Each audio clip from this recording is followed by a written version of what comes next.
At Tynecastle, Hearts versus Hibernian, the third Edinburgh derby of the season. Who would be kings of the capital this time round?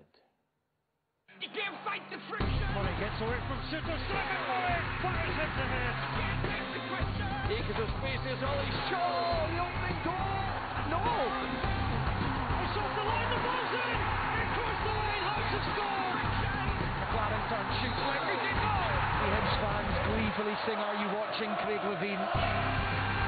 Stephen Naismith, and Hearts are celebrating again. The referee's pulling out the yellow card. It's a red for Florian Camberry. It's in the net, but the flag is already up. Neil Lennon realises it. Ollie Lee, what about that? Unstoppable.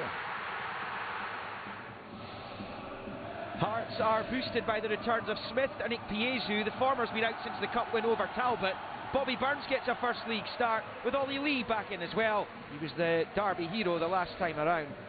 Danny McGregor returns for Hibs, having sat out the midweek draw with Kilmarnock. So Vikintis Slivka goes to the bench. Hibs aiming to continue Paul Heckingbottom's stunning unbeaten start in the league. Hibs without a win at Tynecastle against Hearts in almost 6 years. Lee Griffiths and Ross Caldwell scored the goals. And there's a shout for a penalty there.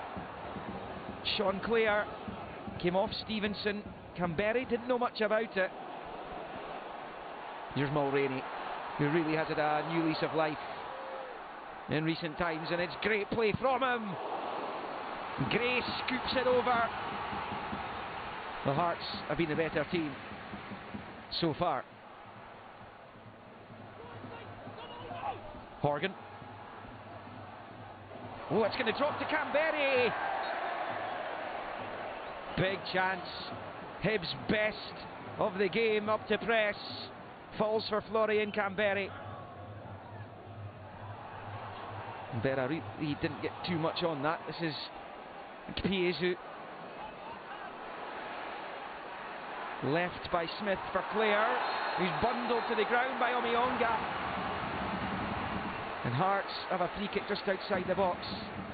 Willie Collum in charge today. It's his 8th Edinburgh derby. Hibs haven't won one of them. It is Ollie Lee. He's unlucky as it bounces off the post. The man who got the spectacular winner in December. Haring. Oh, it's going to come right through here to Mulroney. Moves away from goal. Up against Hanlon. And he forces the save from Marciano. And Hearts continue this assault. In from Lee. Zoom! Well, that's a huge chance, and Arno Zoom knows it.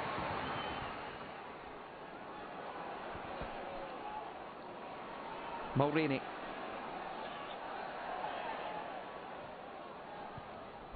It's a delicate ball. Lee takes it down, and somehow it stays out. Paul Hanlon gets an important touch onto it at the back post. Paul Heckingbottom's team is holding on a little bit at the moment. Here's Haring! Deadlock broken on Derby Day in the capital. And it's Hearts' giant Austrian midfielder who bullets it past Marciano.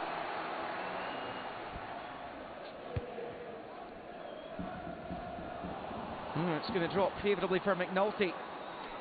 Mark McNulty. Horgan's waiting! Hibs level!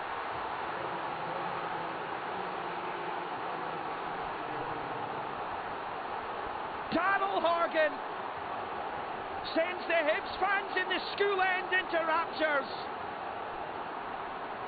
Suspicion of offside when Mark McNulty had it played through to him.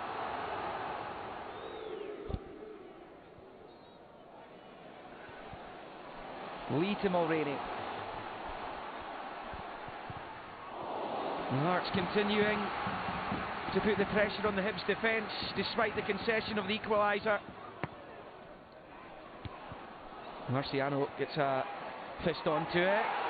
Omiyonga's challenge on Suter, who wants a penalty. Right at the end of the first half, this. And here it was, Suter and Omiyonga. Will they call him? Says no. Zoom has been clocked there by McNulty, who goes into the book for that.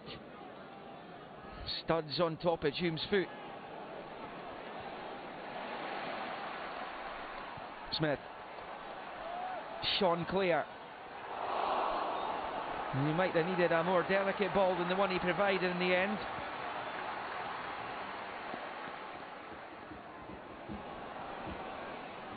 Canberry to Horgan. A bright start to the second half by the Hibbies. Mallon. It's Darryl Horgan!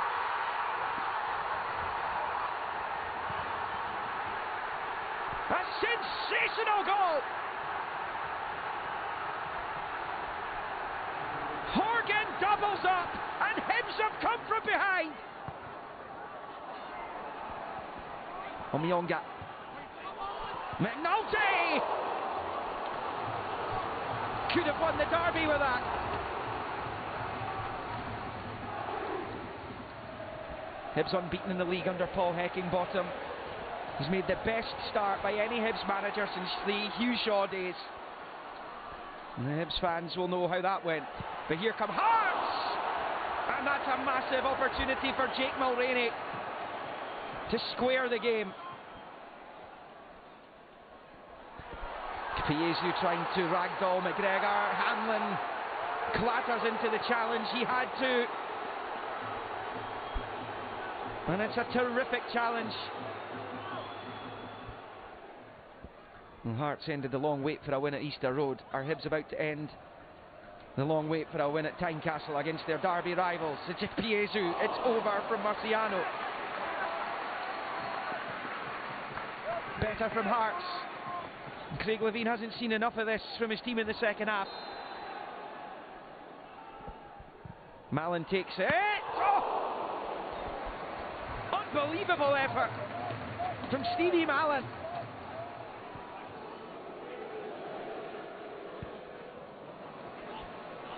A great ball, which Burns crosses in, and Zoom again does what he did in the first half, ballooning it over.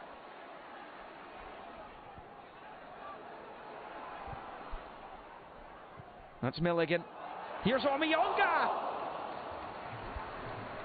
Well, Hibs are so close to ending this long wait. We're back to the 80s and 90s to find as long a wait for a win here against Hearts. Mallon for McNulty.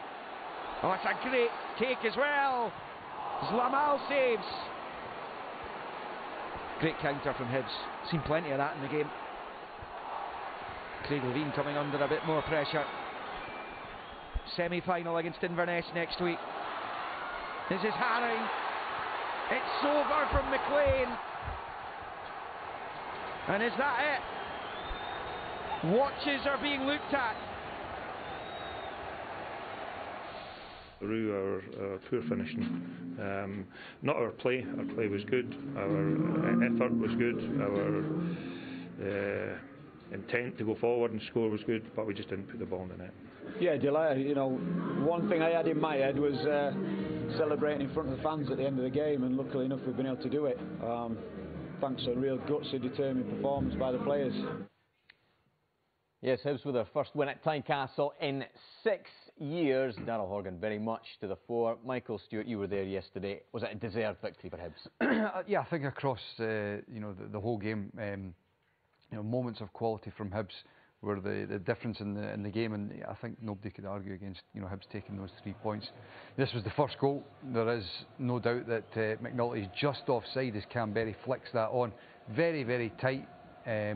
But you look at it from this moment on, it's a wonderful goal. Horgan running at the back post, and McNulty does so well to pick him out, and it's a really good finish. And the second goal is just a tremendous one-touch move from all the players, and that third man running of Horgan off the ball and the finish is absolutely top drawer. But as I said, you know, those moments of real quality from Hibs, Omiyonga, who had another good game for them, standing that up, and McNulty probably should have scored. And that free kick is absolutely ridiculous, the technique from Malin there, and it was a good save from Zlamel in the end. And this was another incident where, you know, Hibs on the counter-attack, quick, incisive play. McNulty, good movement just to peel off and keep himself onside. Wonderful first touch. But again, credit to the goalkeeper, Zlamel, because he keeps himself big and manages to keep it out the back of the net, because, you know, that was later on in the game, and you know, Hearts had a couple of opportunities that could have managed to get something out of the game, but had that gone in the back of the net, it would have been, you know, game over for Hearts. Absolutely, moments of real quality from Hibernian in this match, but Hearts brought a lot to a game. The Edinburgh Derby, maybe not always thought of as a thing of beauty, Michael, but yesterday's match, it was an entertaining watch. No, there's no doubt about it. It's probably the best Edinburgh Derby there's been for a while. It was lots of incidents. There was good play involved in as well. And you know, for that to happen, you've got to get both sides coming with an intent. And you know, I thought that you know, for Hearts, they got themselves in a wonderful position. You know, going 1-0 up. You see Peter Haring here getting himself above Milligan. He's got to do better, Milligan. He doesn't.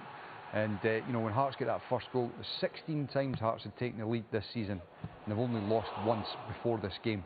So, you know, they found themselves in a position that you would have expected them to go on and see it through. As we look at a couple of these incidents that as the game wore on, Stephen McLean came on, just leaning back when he tries to have that strike. This is a real big chance for Arnold Hume. Just go with the laces, goes with his instep, and you can see the fans there are absolutely, you know, head and hands moment. And then this was in the first half, the penalty incident that was spoken about with John Souttar. Doesn't look like a great deal from that angle, but when you see the reverse here, you see John Souttar's leg gets kicked and moved away there, and that's what means he loses his balance. The only thing I would say though is that David Gray gets a head knock just as the ball's into the box, so Willie Collum could have perhaps blown his whistle before that incident, but that is definitely a foul. So if the game was being played on, then, you know, that should have been a penalty kick. Now, I've heard Uche Ikpeazu's name pronounced probably about 15 different ways, I think, this weekend. Big presence. And Hibs handled them. Yeah, he did. And, you know, Hibs, if they were going to, you know, get a positive result, they had to deal with him properly. You see Dan McGregor getting back in really well there, but being helped out by Milligan on that occasion. But what Hibs did really well was they didn't allow, you know, Hearts to just play balls up to him easily. And then when they did, you see the two centre-halves, Hanlon and McGregor, they dealt with it really, really well. And they had to, because, as I said, if they didn't deal with Ikpeazu like Aberdeen didn't do last week, they were ran all over the top. Again, McGregor dealing with it really well. But this is what Hibs did well. They pressurised Hearts and never allowed the Hearts defenders to lift their head and play balls into Ikpeazu where he could actually control it. So any ball that was played forward, it was slightly rushed. Hearts do well to play through here, but watch Hanlon backing off, not getting involved in a fight, allow Ikpeazu to actually try and make his own mind up. Ikpeazu wants to wrestle players. I don't think he's as effective when he's got space. Again, look at the pressure here, forcing Hearts back the way so they can't play the ball into Ikpeazu easily. Now it's Zlamel that's playing it, but he's 30 yards deeper than the defenders. And look at that from Darren McGregor. He dealt with it so well, and then still pressure, more pressure, and then they're having to kick the ball away. And you know, you look at this final tackle here from Paul Hanlon, absolutely tremendous. So the two centre-halves have got to take a lot of credit. You know, McGregor and Hanlon dealt with them really well, but also the rest of the team, the collective. You know, Paul Heckingbottom set the team up really well. Don't allow Hearts to play the balls easily into Ikpeazu, putting pressure on them higher up the park. But then when it did come up, I thought the two centre-halves, and Milligan and then Bartley when he came on as well, I thought they dealt with that area of the park against Ikpeazu really well. No, the incredible thing is that Stephen Thompson hasn't even said a word yet. I'm enjoying just listening, Jonathan. It's like poetry in motion, isn't it? Yeah. Paul Heckingbottom, Stephen. Incredible way to start your Edinburgh Derby career. I've been very impressed with him. Obviously, yesterday was the kind of cherry on the top, but, you know, 8 games, 6 wins, playing a good style of football, and he's brought a confidence to that Hibernian side. And exciting times for the Hibernian fans, not just for the rest of this season, but also for next season. Massive moment for him yesterday, Michael. Yeah, huge. You know, obviously it's well documented. Hibs have not had a great record at Tynecastle, so for him to go there in his first derby game and to get a victory and do it in, you know, a well structured way, I think speaks volumes of the job that he has done so far. When you think you've seen pretty much everything in Scottish football, something else turns up. Flares at the start of this match, which we don't really want to see, and then, bizarrely, somebody would throw a coconut onto the pitch. It sounds almost comical, because, well, it does sound comical, but, of course, if that had hit somebody, it would have been seriously bad. Obviously, Stephen, we seem to be talking about this sort of thing tediously every single week, but it's a bit of an outrage. Coconut into the stadium, where they're not doing searches outside the stadium. How did you get the coconut in the first place? Yeah, I mean, I think we've all had just about enough of it. You know, on a weekly basis, these idiots are shaming Scottish football. You know, we want to be sitting here talking about football, but every single week we're seeming to be talking about incidents, things thrown on the pitch. For me, it's not going to go away because they're enjoying it. Well, whatever's happening, it's almost banter for them. Whatever's happening with the football authorities at the moment clearly isn't working. No, it's not. I've said from the beginning there has to be a greater deterrent, because at the minute, you know, nothing's really happening to the fans, and to me they don't even care if they get a lifetime ban, because, you know, it's not high enough.